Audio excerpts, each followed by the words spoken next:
Hello friends, welcome back to our channel Mahi's home style cooking. ఈరోజు వీడియోలో Deepavali special అయిన village style గారెలని ఎలా తయారు చేసుకోవాలో చూద్దాం. ముందుగా దీనికోసం పాకాన్ని రెడీ చేసుకోవాలి. ఒక కప్పు నీటిని, ఒక కప్పు బెల్లాన్ని తీసుకోవాలి. నీరు వేడైన తర్వాత మనం తీసుకున్న ఒక కప్పు బెల్లాన్ని వేసుకోవాలి. పాకాన్ని ఫిల్టర్ చేసుకోవాలి, ఎందుకంటే అందులో ఏమైనా డస్ట్ ఉంటే అవన్నీ పోతాయి.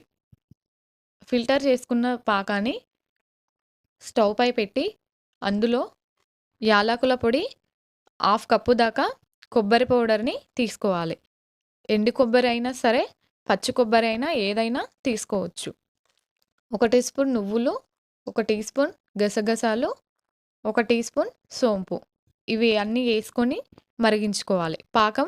తీగ పాకం రావాల్సిన అవసరం లేదు. పాకం అనేది ఒక 70% అయ్యేంత వరకే మరిగించుకోవాలి.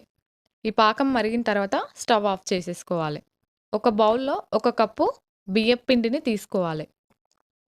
ఆ పిండిలో మనం తయారు చేసుకున్న పాకాన్ని వేసి మంచిగా కలుపుకోవాలి. ఎలాంటి ఉండలు లేకుండా కలుపుకోవాలి. కన్సిస్టెన్సీని చూసుకుంటూ కలుపుకోండి. ఒకేసారి పాకం వేయడం వలన లూజ్గా అయ్యే ఛాన్సెస్ ఉంటాయి కాబట్టి కొద్దిగా వేసుకుంటూ కలుపుకోవాలి. ఇలా పిండి ముద్దలాగా కలుపుకొని పెట్టుకోవాలి.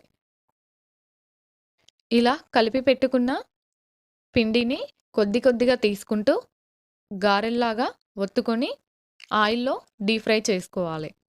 గారె వేసిన వెంటనే కలపవద్దు, దీనివలన విచ్చుకుపోతాయి. ఇలా వెంబడెంబడే కలపడం వలన విచ్చుకుపోయే అవకాశం ఉంటుంది. కాబట్టి లో ఫ్లేమ్లో పెట్టి ఒక 5 నిమిషాలు ఉంచిన తర్వాత మీడియం ఫ్లేమ్లోకి పెట్టి దాన్ని ఇంకొక సైడు తిప్పుకోవాలి. ఇలా ఇంకొక సైడు తిప్పుకున్న తర్వాత హై ఫ్లేమ్లోకి పెట్టుకొని కాల్చుకోవాలి. మీరు కూడా దీన్ని ట్రై చేసి ఎలా వచ్చిందో కామెంట్ చేయండి.